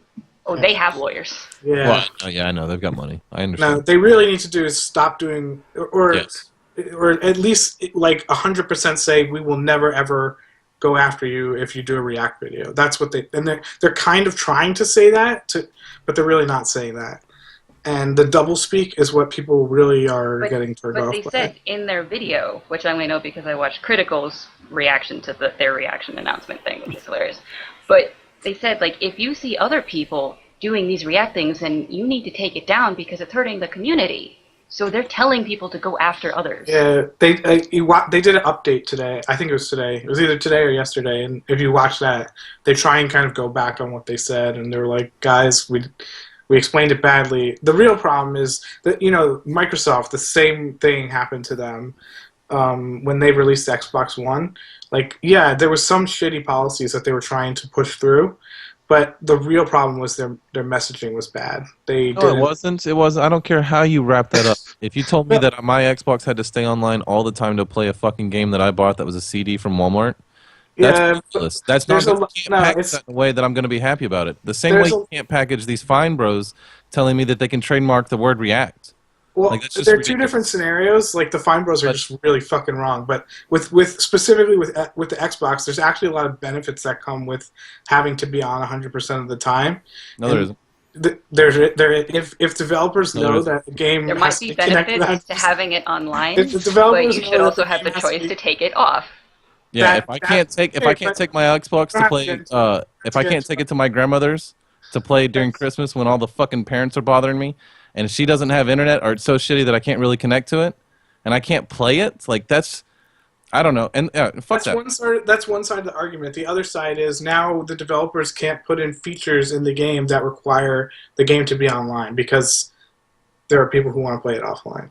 There are two sides to that argument. What features? Those features should just not work. Like if you're talking about like knowing the actual weather in your GTA 5 cell phone, it just shouldn't work. There was a lot of stuff, specifically on the Microsoft platform, they were trying to do with like offloading CPU processes and stuff, so they could do a lot of the processing. Yeah, cloud-based CPU. Yeah, but that'll still work. That. No, it doesn't work. It doesn't work. Well, right, like it's not online. They can't count on that. So some games. Available. So the See idea. There are two sides. It's a greater issue than it like emphatically is. It's a greater issue than good or bad. That's not really the point. Right. Is Microsoft didn't do a good. They didn't talk enough about the good parts of it, and I don't see how the finals are going to sell me on the good parts of this. Of course, there really is no example. I guess I could bring up that because it's just fucking. No, it's just them being shit. You need to bring up examples of other human beings being shitty. Yeah. Yeah, like the cancer medicine guy. In the end, part of what they're trying to do is give people. Like share their platform and their popularity with people. So like if they put your video on their channel, you're going to get way more views than if you have your own channel, probably, because they're the most watched React video channel on YouTube. Okay, that doesn't require a trademark name. Sure, I agree, totally. They should cut out all that other shit and just focus on put videos on our platform. Yeah, make partnership deals. Yeah. Definitely fucked up. Yeah. Any fuck them. Money grabbing. Yeah. I mean, it's going back to the Microsoft thing. Like, when they first announced all that stuff, I totally agreed with you. Like, it was shitty that they were like, you have to keep the game, you have to keep it plugged in. And then they tried to say like, oh well, it'll only have to be plugged in once, and then we'll know that it's online. And they just kept going back and back and back until eventually they So said, if you wanted to sell me a game that was like unbelievably powerful because it had cloud-based CPU, yeah, then you should sell me that game under that like premise. Like, it should make sense to me. I guess I'm hardcore enough that I would read the fine print and know it was. yeah. And there's the people who would buy it and then be disappointed when they had to have internet. I mean, that's just one of the things that being online all the time gives you. There's probably way others that, Yeah, that- that's a cost to benefit thing, and I get really frustrated when Steam won't let me play a game. yeah. And people forget how shitty Steam was when it first came out. It was down all the time. It was shitty, but it's changed the world. You can't even imagine a world without Steam now. So, I like GOG. Yeah, GOG solid. story about GOG. I bought The Witcher 3 from them because I was from some discount site that was giving GOG keys, and when I moved my computer from Windows 7 to Windows 10, I lost my save file. It was probably like 20 hours which isn't that much, but just totally had to. It was like, okay, you have to start over because they didn't have cloud saves like Steam does.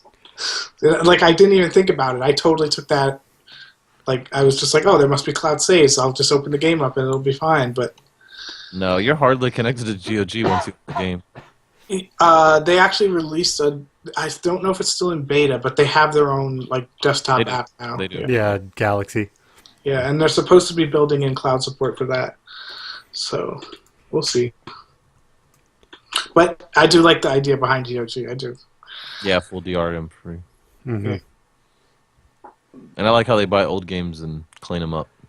Yeah, make them Yeah. playable. Yeah. I'm hoping they eventually release SWAT 4. I really want to play that game again. Oh, the SWAT games, man. Those are old school. You want to Yeah. talk old school, man. That's old school. Yeah, SWAT 4 was amazing. It was like there was like non-lethal takedowns and like you could like taser people or you could just get your handcuffs. Similar the Rainbow Six. Siege. No. The games before that. This was Rainbow Six New something Vegas. Yeah, I do. I love New Vegas too, but I couldn't figure it out. I was like, that's I think not it's- right. Is it Las Vegas? I think Anyway, it's Las Vegas. Yeah, Rainbow Yeah. Six Las Vegas. they did Las Vegas and Las Vegas 2, and those were. So the thing about I keep saying the thing about Siege, that game's a huge disappointment. I don't know. Did you guys play that? It's just too small. Yeah, It's like Star Wars Battlefront. yeah. It's like, why are all modern games like so small? They feel like a 200-page book nowadays instead of because they know they can leverage the IP to make people buy the game even if there's no content. yeah, I know. So- Yeah, correct. Yeah. But I mean, I miss N64 games that were 200 megabits that felt Yeah. like a full series of novels, and now we get to these that are 43 gigabytes, and you can play. There's like 2 levels. It's like 4 classes and 2 levels. You're like, what the fuck is this? This is a demo. In the 90s, this would have been a demo. Well, Yeah. talking about I don't know if you guys are like trying to end the show. I don't want to keep talking, but talking about like always online. That's another one of the benefits because now developers can add content to a game because they know that you're going to be Yeah, able for to $30, you can download this. No, thing. not always. Like Absolutely. Mario Maker and Splatoon both recently, especially Splatoon. When that came out, people were like, there's no content here. There's like 3 maps. And then they added more and more guns and more maps, and it became like one of the best games of the year. What happened to GTA games 5 being did that too. finished, like actually done when people could buy them? I miss that time. But that's the thing. Like I miss that again, time like there's an up and down to a lot of these situations. The upside of being able to release content after the game is officially released is they can respond to player feedback. Yeah, that So- is a good thing. I agree. I don't mind the DLCs, but they should be DLCs like Witcher 3. Yes. Yeah. Like when you get Witcher 3, you get a full fucking game that you can play for a year.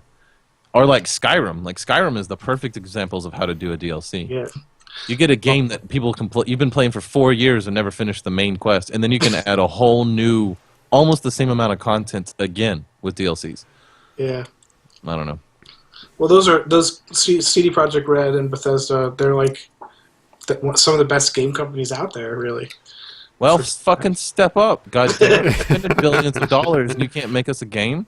CD Projekt Red is Hollywood. like an indie company in Poland, and they put out fantastic games. Right. Yeah. But like, why can't the other big companies do just as well as they did? Well, I think part of the problem is like Ubisoft. They're working on like 5 gigantic. Why are you giving me that look for? You're like rolling your eyes. They work on like 5 gigantic titles a year, and They again, can't get any of them nice. I mean, I've actually put I've put a lot of thought into why games suck nowadays.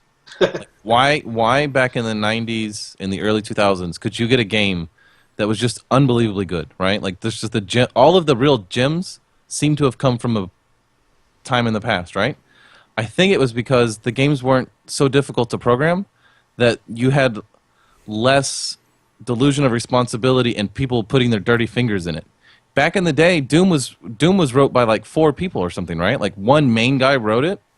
Like one person could make a whole video game. So you could get like an actual piece of artwork that one person got to decide. They got to take a chance. It's like either this is going to be great because I loved it and this is exactly what I wanted to bring into the universe, and it succeeds because everybody else is like, wow, this is one of the coolest things ever, or it flops. But you got those games back in the day that were just so good. Like Half-Life, Counter-Strike. Didn't one guy just mod Half-Life? Yeah, so I mean, I understand. I kind of understand I understand where you're coming from, but at the same time, because of online platforms and digital distribution, it's easier than ever for smaller indie companies to. Well, but you're really the great games that have played recently. Yeah, like Undertale. Yeah, Undertale was made by one guy, pretty much. Right. Well, see, you're bouncing up against the real issue, Ryan. Is AAA games are so expensive now that they have to churn out a mass-produced product to make money because it's so expensive to make them. Where your indie games and your older games, you could do it with a couple of people and that's fine. I just find that's where the more enjoyable games come from, though. It's like modern day indie games and the older games are actual, to me, like games. Like I'm actually playing something. I like Papers, Please or Punch Club. I feel like one person probably made that for a college, project or something, and it just turns out to be an amazing game. I don't know. You guys played Needhog? Which one? Needhog. No. Niddhog. Oh, you got to get that. It's so good. That's another like indie game. It's really good. That's a good one. Needhog. Needhog. It's on Steam. If you just type in Niddhog, or like that. It's really good. That's a multiplayer game. You want to have at least another person. Okay. To play. It's this game. Yeah. I've seen this game a lot. I just never actually played it. But it's actually really interesting that we bring this up about indie games because there's in the past year, Ubisoft came out with Grow Home, and I think Square Enix came out with Life is Strange, and this year EA is doing Unravel, and they're all like these really small indie games. It's just kind of interesting. I think the bigger studios now are seeing like the benefit of having a smaller team. Well, yeah, EA and Ubisoft, they tend to be more publishers and developers. So even though like all the Assassin's Creed games are, Ubisoft games, it's like 4 different studios that produce them. That's how you get one a year. So one studio is producing one Assassin's Creed every 3 years or something like that. So it's probably like buying up, sort of like what Budweiser is doing with craft beer. They're buying up a lot of craft brands now, and it's probably the same kind of thing where they're buying up or filling with much smaller studios to put out these indie games.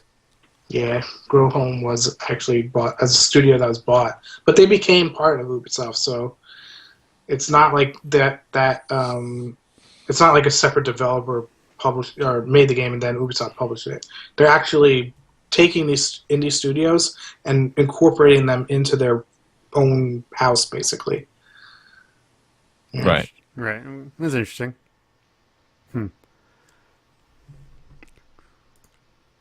Well, I hate to do it, but I'm going to have to call it. I got to go to bed soon. All right. It's probably good. We've been going for right at 90 minutes. It's a good podcast. I'd like to thank everyone for coming on. If y'all would like to plug your show and where everyone can find you, because everyone's going to want to find you. Come on. We have tens of people who listen to the show. Tens. Yeah. If you are a Dresden nerd like the rest of us, then we are having Jim Butcher on our show on February 13th. We'll be recording at 3 p.m. Mountain Time, so 5 p.m. Eastern Time on February 13th. Are y'all freaking out? I'm really freaking out. I'm so scared. Yeah, I would be too. Yeah, and if you have questions and stuff, you can send it to us. The official email is DresdenFilesPodcast, all one word, @gmail.com. And yeah. Twitter.com/DresdenCast. Awesome. And we are definitely freaking out. And we will be on the Dresden Files podcast next weekend. Yeah. So you can find us there if you want to visit us there, which we will be much more involved with the Dresdening, obviously. So, do want to say one more time. I'm going to plug it again. Life is Strange. You guys should all play it. Seriously, life-changing game. Play it. Let me know if you play it, because I'm desperate for people to talk about it with. I literally just started messaging everyone I know on Facebook, like, have you played this game? Have you played this game? It's so good. It's like your Candy Crush. Oh, yeah. But Candy Crush doesn't end. This game, it's so good. Please play it. All right. So, ladies and gentlemen, boys and girls, thank you for coming out to the 42 podcast, and we will see you all next week. Bye. Presentation of everything. They'll do that. Yeah. One day. Yeah, Perhaps. eventually. But listening to your conversation, I think the problem with the conversation was actually defining the good and evil. A lot of people are defining, good for either Dresden or good for the immediate, right now. But the reality is most of them are actually bad people. Actually, most of them are monsters. It's just a good story. Well, I think there's levels, right? There's levels of evil. Yeah. And Nicodemus is way, way, way at the bottom of that. I think Nicodemus is one of the only evil of the people. Like, actually evil. Like, if Michael's the paladin, if he's the good guy, like an actual, Father Fort Hill, if they're actually the good guys of the story, right? Then Nicodemus is an actual bad guy. Like Yes, actually he is. evil. Yeah. Straight up. Yes, I agree with that. And then I'm they're all gonna shaped put in Mab between. in that wheelhouse too, though. Like, I think Mab is as close to the devil as we've seen. She's just our devil, Right. Like, My we don't- argument. yeah. My argument was that because Mab Mab lacks the ability to be she lacks free will, and B, she doesn't have an understanding of what, just like Bob doesn't really have an understanding of what is good and bad. Yeah, I was so frustrated listening to y'all make that conversation because no one mentioned, they kept making talking about Mav being able to make choices. She can make her own choices or not, and no one mentioned free will. It's like, no, it's already been specifically said that she doesn't have free will. Yeah, I said that like 10 times. I know, but I didn't Guys, hear the free will. back me up, I guys. didn't hear those two words put together that would have made me feel better. No, Because that's the exactly how argument I that feel. really works. Yeah, Because that's the one who was killed, that's the reason, because we end up learning that the virus, or what is it? What do they call that? Nemesis. Nemesis. The Nemesis. It actually ended up allowing one of them to have free will. And that was... One of my problems in the entire conversation, both now and before, was the fact that people are conflating free will and the ability to lie. And those are different things. Just because Maeve could lie doesn't mean that she didn't already have free will before she couldn't. So I'd have to listen to it again, but I thought it actually specifically mentions free will. I thought that I was... remember Mav saying things like choices. Everybody wants choices or free will, and everyone who doesn't have it wants it. But Yeah, there's a whole conversation about it. yes, but just because Mav couldn't lie doesn't mean that she didn't have free will, because they can choose in how they push things. They still have choice, and But in wasn't that way, the they still have free conversation will. about desire of free will?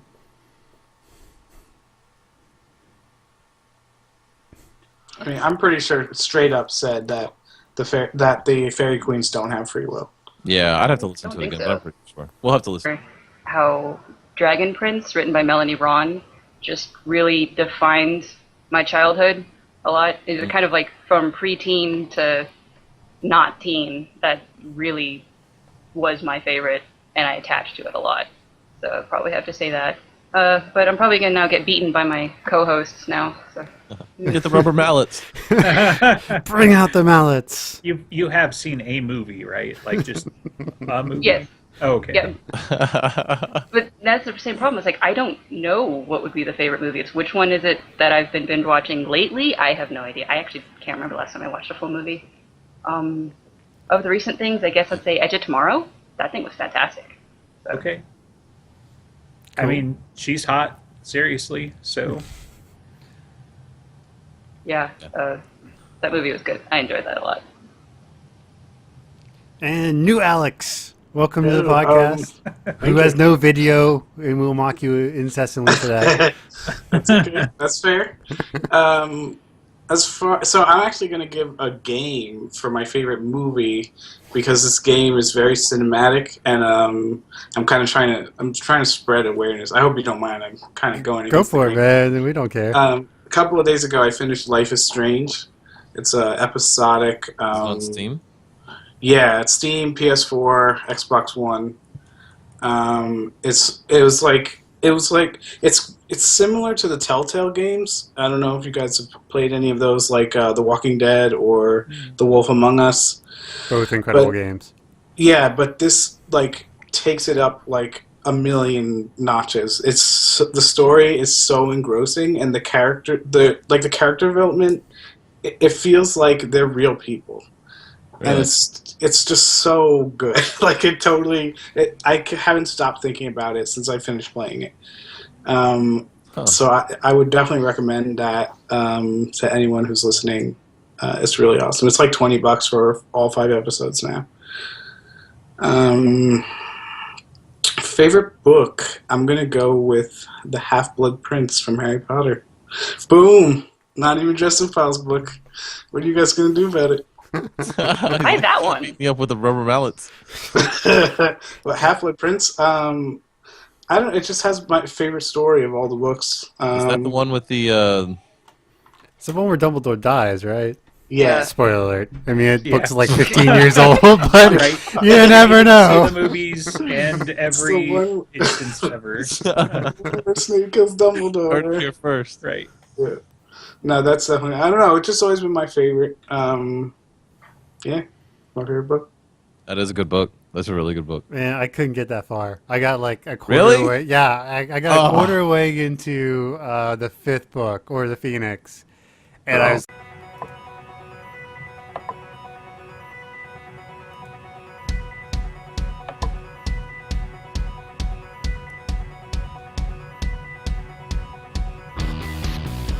Ladies and gentlemen, boys and girls, and everyone else in between, welcome back to the 42nd episode of the 42 Podcast, where as always, we have your good friend and mine, Mr. Ryan, but not as always, we have our good friends from the Dresden Files Podcast for a crossover event. How is everybody doing today? Fantastic.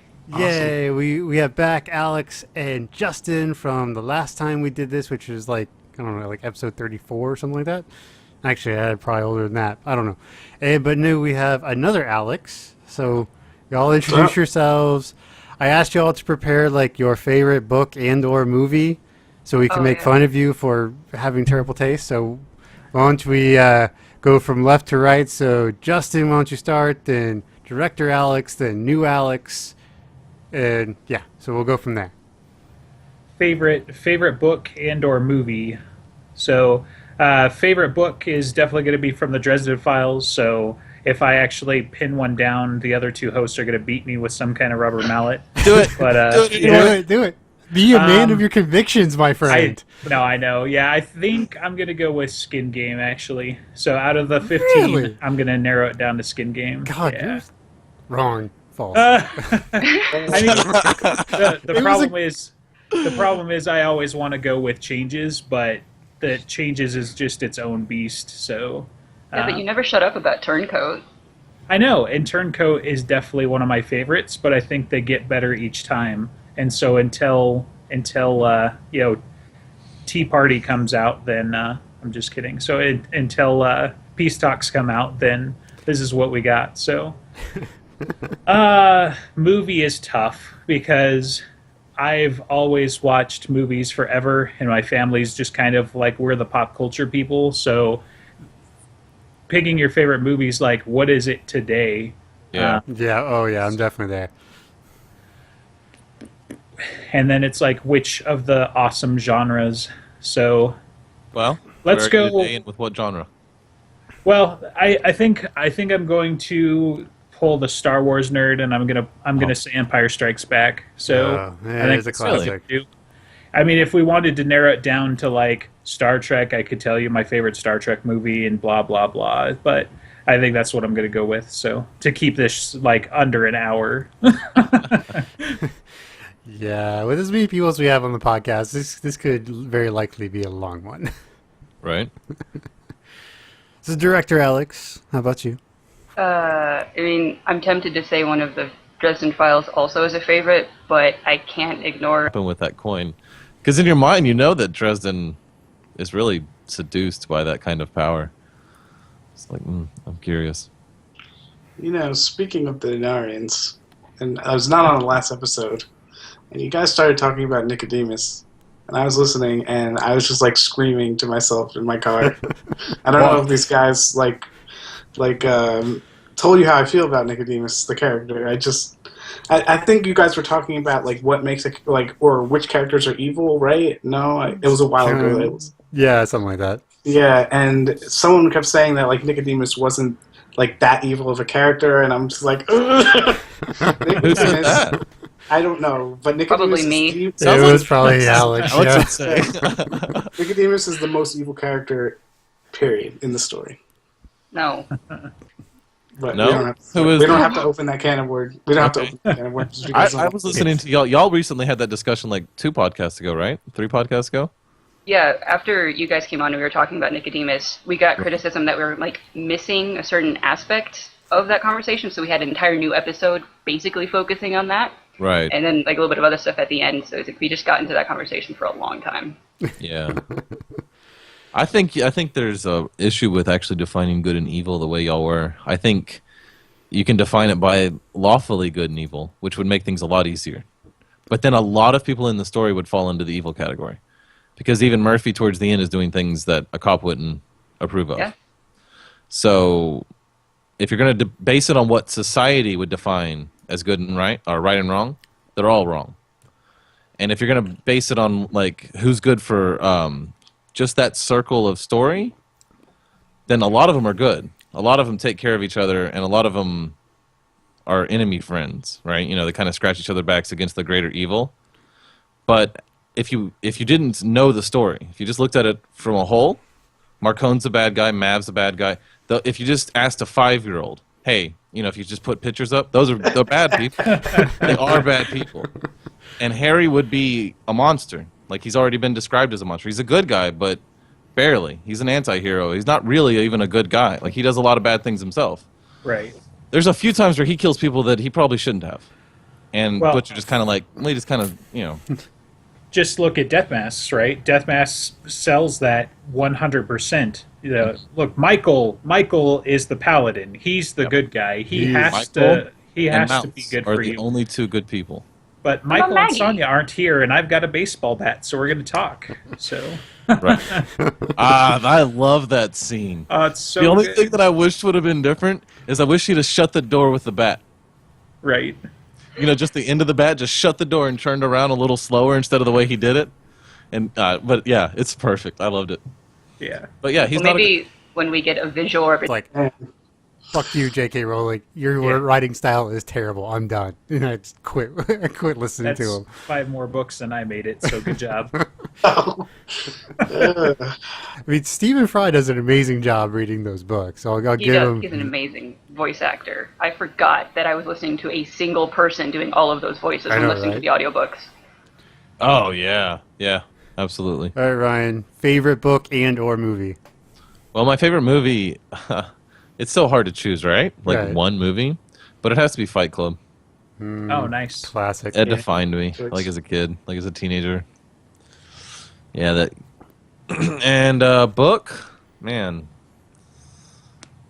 I guess I'd go with the what is it, Death Mask, Oh, that's a good one. Oh, yeah. with Nicodemus and Yeah. You see Director Alex over here, like, biting her tongue. No, Why? no, it's okay. We can just like do ranking at some point. We can get into like war with each other just over that bit. Did you guys listen to that episode or know what we're talking about? no. I've listened to some of the ranking episode. Yeah. Yeah.